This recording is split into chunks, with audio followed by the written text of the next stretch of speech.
récupère bien ce qui serait resté un petit peu sur le fond de la casserole. Et histoire d'être sûr qu'il n'y ait pas de petits, éventuellement de petits agglomérats de pectine qui restent, voilà, je vais filtrer au chinois étamine.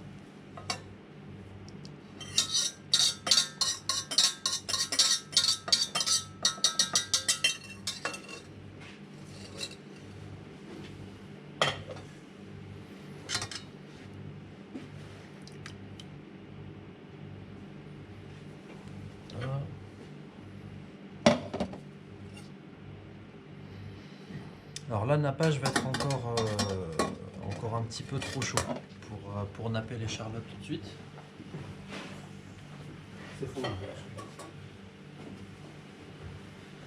Donc je vais le filmer et puis on l'utilisera un petit peu plus tard. Est-ce qu'on peut napper la charlotte après la remettre au congélateur Alors si vous voulez pas, par exemple si vous voulez garder un entremets congelé, vous pouvez tout à fait sortir la charlotte du congélateur, passer le nappage et puis ensuite remettre au congélateur. Ouais. Directement. Oui, oui, oui. Et pour le royal, c'est pareil. Pour le royal, c'est pareil aussi, ouais. Ouais. Surtout, alors je sais plus si sur le drive je vous ai mis deux recettes. Oui. Ouais. En gros, la recette qui va être avec le cacao en poudre, elle est un petit peu plus fluide, elle sera un petit peu plus facile à utiliser que celle que je vous ai donnée là. Par contre, elle aura pour désavantage de perdre un petit peu son brillant au fur et à mesure du temps. Donc une fois que le glaçage va être réalisé, celui avec cacao poudre, il est très noir, très brillant. Par contre, il deviendra un petit peu mat plus vous allez garder au réfrigérateur. Il passe à la congélation aussi, mais pareil, à la congélation, il ne gardera pas son brillant.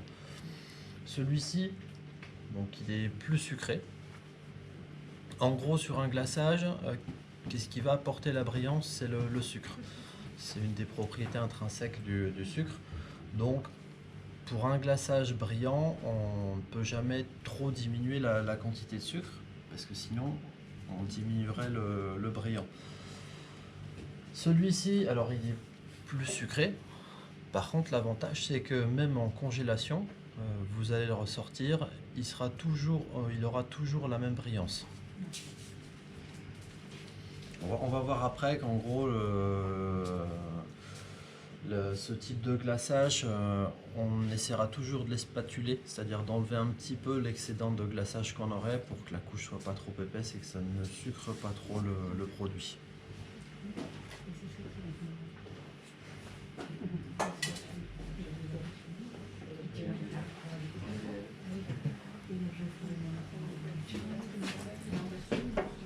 Voilà.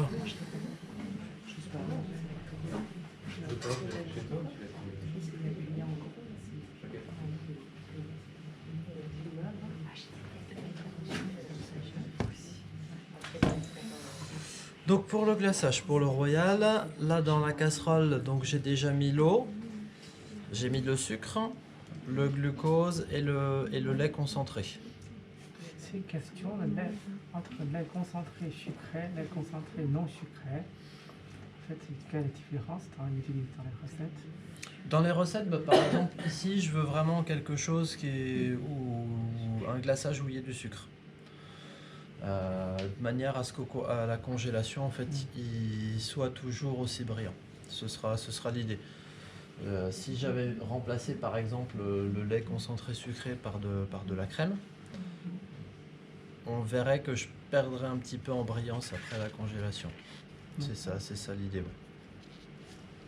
Après, honnêtement, le lait concentré... Parce que j'ai découvert, je sais pas, j'ai jamais utilisé en fait le lait concentré sucré et non sucré. J'ai découvert en fait il y a deux sortes. J'utilise juste pour les glaçages. D'accord, j'ai pas. Ouais. Enfin, j'ai découvert dans les recettes de Ferrandi, en fait, ils ont sur les macarons, il y a une recette qui utilise des lait concentré non sucré.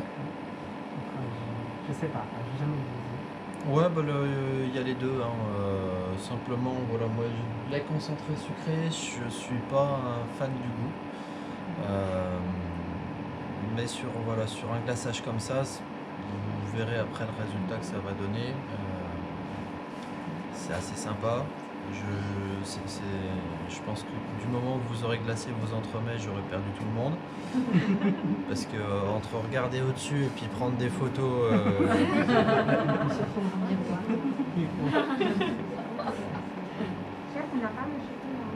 Comment? Le chocolat sur? Il n'y a pas celui de gauche? Au chocolat.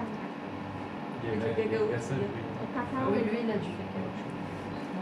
Parce que le glaçage brillant, je l'ai mis sur le bas, sur le 14e cours en fait. Oui, c'était pas joli. Non, je crois que c'était même plus. Je regarderai s'il n'y a pas cacao, je vous l'ajouterai. Ouais. Oui, oui. Merci, chef.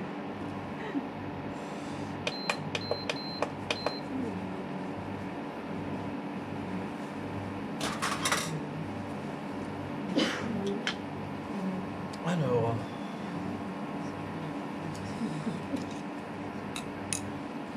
Donc sur ce type de glaçage, ce qui sera pratique aussi, c'est que si toutefois, si vous n'avez pas de mixeur plongeant comme ceci, on pourrait le travailler comme une ganache.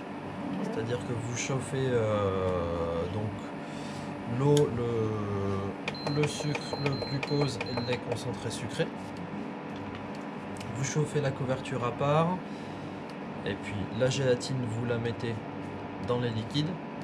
Et après, on coulerait au minimum 3 fois sur le chocolat et vous le travaillez comme une ganache. Et vous obtenez quasiment le même résultat qu'en l'ayant fait au mixeur plongeant. Là, comme j'ai une grosse quantité ce soir, ce que je vais faire, c'est que je vais le passer au mixeur plongeant pour tout le monde.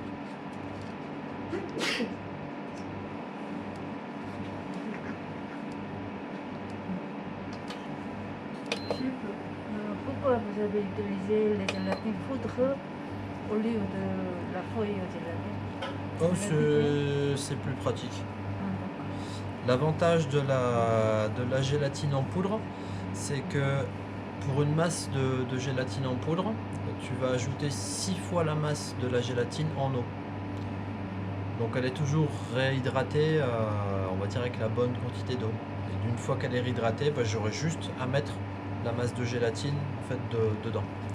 Alors que quand on a de la gélatine en feuille, il faut toujours la presser pour enlever l'eau, l'excédent d'eau. Autre chose aussi, si dans une recette vous avez 1 gramme de gélatine ajoutée, ça peut arriver. Je pense que sur vos balances, les 1 gramme, elle ne va pas bien détecter. Donc ce que vous pouvez faire avec la gélatine en poudre aussi comme ça, vous préparez par exemple, vous dites ok, je mets 20 grammes de gélatine, j'ajoute les 120 grammes d'eau, vous laissez au froid et puis le jour où vous avez besoin de 1 gramme de gélatine, en fait vous ajoutez 6 grammes d'eau et là vous prenez simplement 7 grammes dans votre masse. Il y a des recettes professionnelles où ils vont vous donner